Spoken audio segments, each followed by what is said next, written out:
याचिकाकर्ता के वकील ने कहा कि ईशा फाउंडेशन से संबंधित आपराधिक मामले पहले भी दर्ज किए गए हैं, जिसमें कदाचार और कानूनी उल्लंघन का एक खास पैटर्न दिख रहा है। बेटियों के बयानों और ईशा फाउंडेशन द्वारा प्रस्तुत बचाव के बावजूद अदालत ने मामले को एक कदम आगे बढ़ाते हुए अतिरिक्त लोक अभियोजक ई राज तिलक को 4 अक्टूबर तक एक व्यापक स्थिति रिपोर्ट प्रस्तुत करने का निर्देश दिया कि बताओ आश्रम के बारे में पुलिस गई है। इस रिपोर्ट में फाउंडेशन के खिलाफ लंबित सभी आपराधिक मामलों को शामिल किए जाने की कही कि सबको शामिल करो।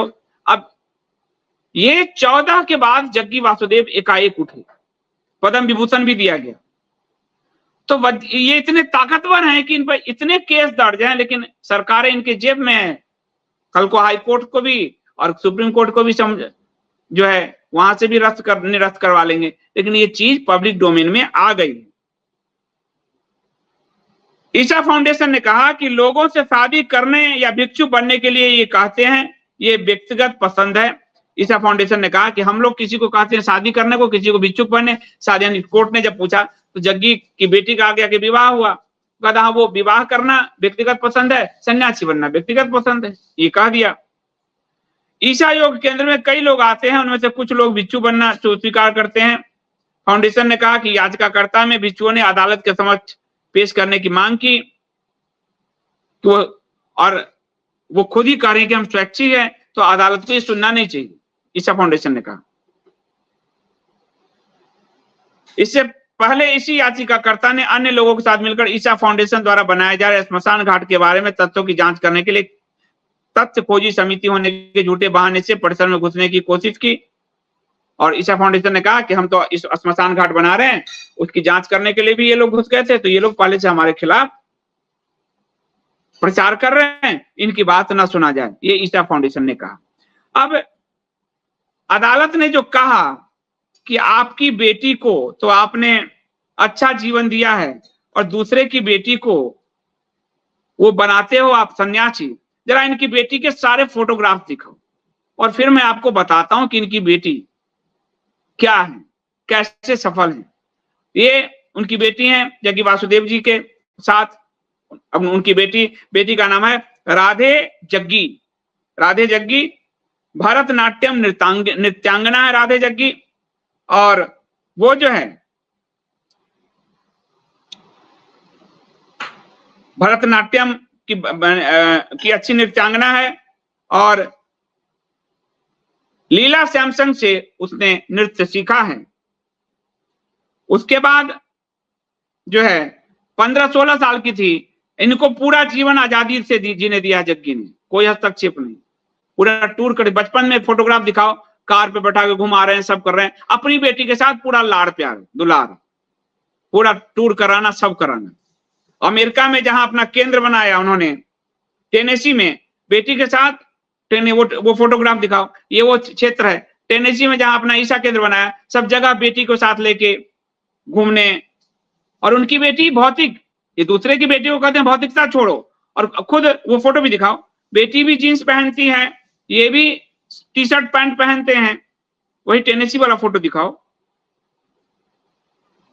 ये देखिए बेटी भी जीन्स पहनी है, शर्ट पहनी है, ये भी शर्ट पैंट पहने हैं, इससे हमें आपत्ति नहीं है, लेकिन दूसरे की बेटियों को क्यों कहते हो ये सब छोड़ने के लिए? जब अपनी बेटी जीन्स पहन सकती, नृत्यांगना हो सकती, भगवान करे और सफल हो, सफल ही है, दूसरे की बेटी को भी तो ये जीवन जीने का अधिकार है। तो उसके बाद उनके पिता ने हमें हर तरह की परेशानियों से दूर रखा। इनका जो विवाह हुआ वो भी एक शास्त्रीय संगीतकार हैं, संदीप, उनका विवाह का आप देखेंगे, और उनके साथ उनका विवाह हुआ, जग्गी ने विवाह कराया। ये ट्रैकिंग करती है, ये स्कूबा डाइविंग करती है, ये नृत्यांगना है, ये पूरी दुनिया घूमती है, बस दूसरे की बेटी को बंद बनाकर रखता है और दूसरे की बेटी को सन्यासी बनाना चाहता है, अपनी बेटी वर्ल्ड टूर करे। इस तरह का विरोधाभास, इस तरह का दोहरा चरित्र जिसमें है, वो गुरु बनने लायक है। सबसे बड़ी बात तो ये, वो गुरु बनने लायक है जो अपने परिवार पर, जो हमारा परिवार होगा वही तो हम दूसरे को देंगे। तो आपका परिवार भौतिक जीता है, आप बुलेट चलाते हो, मोटरसाइकिल चलाते हो, जींस पैंट पहनते हो, दूसरा क्यों नहीं पहन सकता? उसको क्यों प्रवचन देते हो कि भौतिकवाद से दूर रहो? अपने पैर के फोटो तो 3200 में बेच रहे हो। भौतिकवाद इतना है कि अपने पैर के फोटो तक बेच रहे हो और दूसरे को कहते हो कि भौतिक जीवन छोड़ दो। और बेटियों को बाप से मिलने की अनुमति नहीं। बेटियों के मन में बाप के प्रति इतनी नफरत भर दिया है। तो आपको ध्यान है कि कुछ समय पहले इनका दिल्ली के ही अपोलो अस्पताल में ब्रेन की सर्जरी भी हुई थी, सूजन आ गई थी ब्रेन में, ब्रेन की सर्जरी भी हुई है। तो राधे जग्गी के बारे में आपको मैंने बताया कि अपनी बेटी के प्रति इनका लाड़ दुलार है, बस दूसरे के बेटियों के प्रति इनके अंदर वह मनस्तता है, परिवार तोड़ रहे हैं। राधे का जग्गी का जन्म 1990 में हुआ। उनकी माँ का नाम विजया कुमारी है। विजया कुमारी बैंक में काम करती थी। जग्गी से विवाह हुआ और 32 साल की उम्र में उनकी संदिग्ध मौत हुई। जग्गी ने कहा आध्यात्मिक प्रयोग करते हुए मर गई। बाद में इनके ससुर ने पुलिस में मामला दर्ज कराया, पैसे वाले हैं, मामले को रफा दफा करा दिया। बचपन से ही बेटी को नृत्यांगना बनाया। और जो इनके दामाद है संदीप नारायणन, चेन्नई के एक शास्त्रीय गायक हैं। बेटी को बचपन से ऋषि वैली स्कूल में पढ़ाया, पूरी शिक्षा कराई। लीला सैमसन जैसों से भरतनाट्यम सिखवाया। कर्नाटक इतनी बड़ी लीला सैमसन, उनसे सिखवाया। और 2017 में कला सागरम सांस्कृतिक संगीत महोत्सव के स्वर्ण जयंती पर उन्होंने ये भरतनाट्यम प्रस्तुत किया।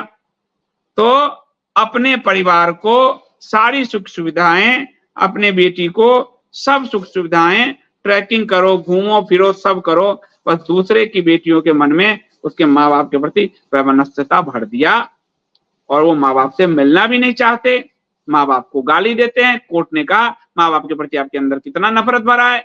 जो पितृ ऋण कहा गया है, पितृ ऋण, जो माता पिता, मातृ ऋण, पितृ ऋण, जो माता पिता के प्रति घृणा से भरा हो, उस समाज को क्या आध्यात्मिक ज्ञान देगा जी। और जो अपनी पत्नी को संदिग्ध रूप से, जिन पर मारने का आरोप हो, इतने करप्शन के आरोप हो, हाथियों के रास्ते बंद कर दिए हों, वो क्या आध्यात्मिक गुरु होगा। और जो पैरा बाई पैरा ओशो को चेप कर उसी तरह बोलता, वो क्या आध्यात्मिक गुरु हो।